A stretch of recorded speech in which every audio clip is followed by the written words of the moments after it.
अस्सलाम वालेकुम, मैं हूं अदनान आदिल और आप देख रहे हैं मेरा YouTube channel Adnan Adil journalist. आज हमारी गुफ्तगू का मौजू है चीन का अरूज और उसकी अमेरिका से कशमकश और पाकिस्तान के लिए उसके मुज़मरात, यानी पाकिस्तान की जो सियासत है और पाकिस्तान की जो ख़ारजा पॉलिसी है उस पर इसके क्या असरात होंगे। देखिए, चीन जो है वो एक अमेरिका का हमसर और मद्दे मुकाबिल बन चुका है। ये एक अटल हकीकत है।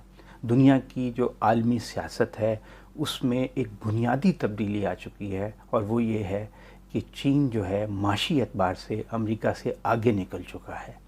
चीन की मजमूई कौमी दौलत यानी जीडीपी अमेरिका के जीडीपी से 1/3 ज़्यादा है क़ुव्वत ख़रीद के एतबार से अगर देखा जाए। नॉमिनल जीडीपी कुछ कम है, लेकिन अगले 10 वर्षों में वो भी अमेरिका के बराबर हो जाएगा। लेकिन प्राइस पेरिटी की बुनियाद पे अगर देखा जाए तो चीन आगे निकल चुका है। आलमी माहिरीन ये कह रहे हैं कि साइंस, टेक्नोलॉजी, इंजीनियरिंग, मैथमेटिक्स और मईशत में चीन जो है वो अमेरिका से आगे बढ़ गया है। दुनिया के 3/4 ममालिक का सबसे बड़ा ट्रेड पार्टनर चीन है। यूरोप का सबसे बड़ा ट्रेड पार्टनर चीन है। जर्मनी की सबसे ज़्यादा बरामदात यानी एक्सपोर्ट्स चीन को जाती हैं। ये सब पहले अमेरिका को जाती थी। यूरोप का सबसे बड़ा पार्टनर अमेरिका हुआ करता था, लेकिन अब नहीं है। तो ये बहुत बुनियादी नौइयत की तब्दीली दुनिया में आई है, और दुनिया की जो साइंस टेक्नोलॉजी में वर्कफोर्स है उसका 1/4 चीन के अंदर है। अब ये बात अमेरिका को हज़म नहीं हो रही है। सदर ट्रंप की जो इंतज़ामिया है वो चीन के ख़िलाफ़ मुसलसल मुहिम चला रही है। जनरल असम्बली का जो अभी 75वां इजलास हुआ उसमें भी सदर ट्रंप ने चीन के ख़िलाफ़ बहुत जहर उगला और कहा कि ये कोरोना फैलाने वाला मुल्क है, इसका एहतसाब होना चाहिए। उसके बाद अमेरिका के एक बड़े ओहदेदार ने, वज़ीर ने चीन को बुली कहा, यानी बदमाश कहा कि वो कोरोना के सिलसिले में वो एक बुली है। मकसद सिर्फ ये है कि चीन को कंटेन किया जाए, महदूद किया जाए चीन की ताकत को। लेकिन मज़े की बात यह है कि यूरोप ने अमेरिका का साथ देने से साफ इनकार कर दिया है। यूरोप को पता है कि उसका दुनिया की सबसे बड़ी मंडी जहाँ सबसे ज़्यादा चीज़ें फ़रोख्त होती हैं अब अमेरिका नहीं है, चीन है। तो यूरोप के तिजारती मुफादात, मुआशी मुफादात चीन के साथ गहरे वाबस्ता हैं।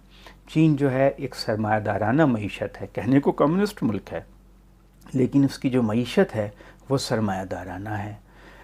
और ये देखिए कि वो फ़ौजी ताकत पे, अपनी फ़ौज पे सिर्फ 2% अपनी दौलत का खर्च करता है, जबकि अमेरिका 8% करता है। तो चीन के कोई साम्राज्यी अज़ाइम नहीं है। वो अपनी फ़ौज उसने इस तरह रखी हुई है कि अगर उस पर हमला किया जाए तो वो उसका मौसर जवाब दे सके। चीन ने अपनी फ़ौजी ताकत इतनी नहीं बढ़ाई है कि वो अमेरिका पर पहला हमला या फर्स्ट स्ट्राइक कर सके। तो अपनी जो तवानाइयाँ हैं, अपने वसाइल मईशत के फ़रोग़ पे वो ख़र्च कर रहा है, बजाय इसके कि अमेरिका की तरह वो अपने फ़ौज को मज़ीद बढ़ाए। उसको कंटेन करने के लिए अमेरिका ये कर रहा है कि इंडिया के साथ उसने अपना अलायंस गहरा कर लिया है। इंडिया के साथ 2 बड़े दिफाई मुआहदे कर चुका है। इस महीने के आखिर में तीसरा बड़ा दिफाई मुआहदा करने जा रहा है, जिसके बाद अमेरिका और भारत के दरमियान दिफाई ताउन बहुत बढ़ जाएगा। सैटेलाइट इंटेलिजेंस और एग्जैक्ट लोकेशंस और दोनों फ़ौजों का मिलकर ऑपरेशन करने की सलाहियत में बहुत इजाफा हो जाएगा। भारत ने यह फ़ैसला कर लिया है कि वो अमेरिका की गोद में बैठ जाएगा, उसका करीब तरीन इत्तेहादी बन जाएगा। ये सब जो तब्दीलियाँ हो रही हैं, आप ये देखिए कि दुनिया इतनी मोहतात है कि जनूबी कोरिया, जो अमेरिका का बड़ा इत्तेहादी समझा जाता है, उसने भी अमेरिका का साथ देने से उस तरह से इनकार कर दिया है जैसा कि अमेरिका की तवक्को थी। अब अमेरिका की कोशिश है कि भारत, ऑस्ट्रेलिया और जापान की मदद से एक क्वाड नामी तंजीम को फ़ाल किया जाए, लेकिन अभी वो फ़ाल हो नहीं रही। पाकिस्तान पे इस सारी सूरत हाल के बहुत गहरे असरात होंगे, क्योंकि चीन ने ईरान के साथ भी $450 अरब की सरमायाकारी का मुआहदा कर लिया है। तकरीबन तय हो चुकी हैं तफसीलात। ईरान के वज़ीर जो हैं वो इस वक्त चीन में गए हुए हैं और अब हतमी मराहिल में हैं, उस पर दस्तखत होना बाकी हैं। اگر ایران میں چین جو ہے اتنی بڑے پیمانے پہ سرمایہ کاری کرتا ہے تو اس کے اثرات لامحالہ پاکستان پہ بھی مرتب ہوں گے۔ پاکستان میں سی پیک پروگرام چل رہا ہے جس میں تقریباً $25 ارب پہلے ہی پاکستان میں سرمایہ کاری ہو چکی ہے۔ ہمارا بجلی کا بحران جو ہے وہ حل ہوا ہے چین کی سرمایہ کاری کی بدولت۔ ہماری موٹر ویز کراچی سے پشاور تک بن گئی ہیں، ایک چھوٹا سا ٹکڑا سکھر سے حیدرآباد تک کا وہ زیر تعمیر ہے۔ ہماری ریلوے کو جدید بنایا جا رہا ہے۔ امریکہ کی کوشش ہے کہ پاکستان پہ دباؤ ڈالا جائے اور پاکستان کو چین سے ہٹا کر اپنے اتحاد میں شامل کیا جائے۔ پاکستان میں امریکی لابی بہت سرگرم ہے، سی پیک کے خلاف پروپیگنڈا کیا جاتا ہے۔ آج کل سی پیک کے chairman lieutenant general Asim Saleem Bajwa کے خلاف پروپیگنڈا کیا جا رہا ہے کیونکہ انہوں نے اس کی رفتار کو تیز کیا ہے۔ وہ ایک اچھے منتظم ہیں، کوشش کی جا رہی ہے کہ ان کو بدنام کیا جائے تاکہ وہ عہدہ چھوڑ دیں اور سی پیک کی رفتار پہ اس کا اثر پڑے۔ اسی طرح حسین حقانی امریکہ میں بیٹھے ہوئے ہیں، انہوں نے ایک تنظیم ساتھ بنائی ہوئی ہے۔ پاکستان میں امریکی لابی NGOs میں، صحافیوں میں بہت مضبوط ہے۔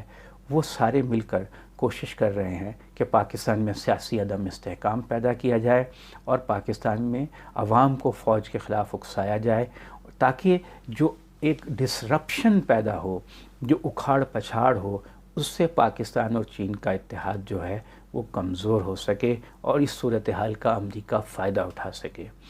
یہ پاکستان کے لیے بہت ڈیفائننگ مومنٹ ہے، بہت اہم ترین فیصلہ کن گھڑی ہے۔ ہمیں بہت صبر و تحمل سے ملک میں سیاسی عدم استحکام کو روکنا ہے اور اپنے چین کے ساتھ جو ہمارے پروجیکٹس ہیں ان کو یکسو ہو کر پایہ تکمیل تک پہنچانا ہے۔ امریکی لابیوں کو کمزور کرنا ہے، ان کو ناکام بنانا ہے ان کی سازشوں کو، کیونکہ پاکستان کے وقتی مفادات بھی اور طویل مدتی مفادات بھی چین کے ساتھ وابستہ ہیں۔ پاکستان جو ہے وہ امریکی بلاک میں شامل اس لیے بھی نہیں ہو سکتا کہ امریکہ چاہتا ہے کہ اس خطے میں پاکستان انڈیا کی تھانے داری قبول کرے، کشمیر کو بھول جائے اور چین کے خلاف امریکہ کا اتحادی بن جائے۔ یہ کسی صورت پاکستان کے مفاد میں نہیں ہے۔ ہم اپنا مسلم تشخص قربان نہیں کر سکتے۔ ہمارا ایک جداگانہ تشخص اور انڈیا کے ساتھ ہمارا جو کشمیر پہ ایک اصولی موقف ہے اس کو قائم رکھنے کے لیے ضروری ہے کہ ہم چین کے ساتھ اپنا اتحاد بنائے رکھیں۔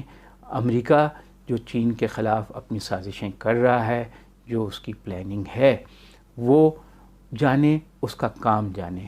ہم اس گیم کا حصہ ہمیں نہیں بننا چاہیے۔